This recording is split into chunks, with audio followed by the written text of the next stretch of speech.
SA. Rajkumar sir வந்து ரொம்ப பிடிவாதமாக ஒரு ஓன் டியூன் போடவே பார்ப்பார். நம்ம ஏதாவது ரசனையோடு ஏதாவது சொன்னாலும் அவர் கேட்க மாட்டார். கரெக்ஷன் சொன்னாலும் அவர் ஓனாக டிசிஷன் ஓன் மேக்கிங்கே பண்ணுவார். அந்த வகையில் வந்து அவரை வந்து நீ வருவாய் என படத்தோட டைட்டில் சாங்கை நான் ஆல்ரெடி எழுதிட்டேன். அந்த பாட்டை ஒரு 2 வரி 3 வரி எழுதி வச்சுட்டேன். 4 வரி பக்கம் கதை சொல்லும்போது வேணுமேன்னு. அதை சொன்னால் அவர் கேட்க மாட்டேங்கிறார். அந்த சிம்பத்தி அந்த டியூன் அவர் கேட்க மாட்டுறாரு.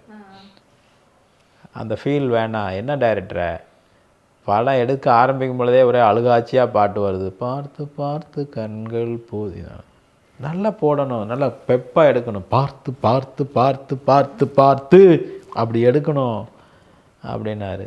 இல்லை சார், ஒரு ஃபீலில் தான் அந்த படம் ஸ்டார்ட் ஆகுது.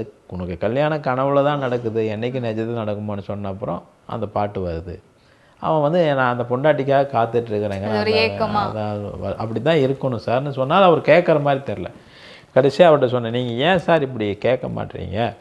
இந்த டியூனோ இந்த வரியோ வந்து உங்ககிட்டருந்து எடுத்து திருடினது தான் அப்படின்னு சொல்லிட்டு சொன்னேன். ஆசை காதல் கைகளில் சேர்ந்தால் வாழ்வே சொர்க்கம் ஆகுமே, பார்த்து பார்த்து கண்கள் பூத்திருப்பேன் நீ வருவாய் என. உங்கள் பாட்டோட அடித்தளத்துலேருந்து ஃபீலிங்லேருந்து எடுத்தது தானே சார், அப்படியே போடுங்க சார் அதே மூடில் அப்படின்னா. அப்படியே டேரக்டரை நம்மளும் தானே அது, சரி போடுறேன் அப்புறம் போட்டார் அவர்.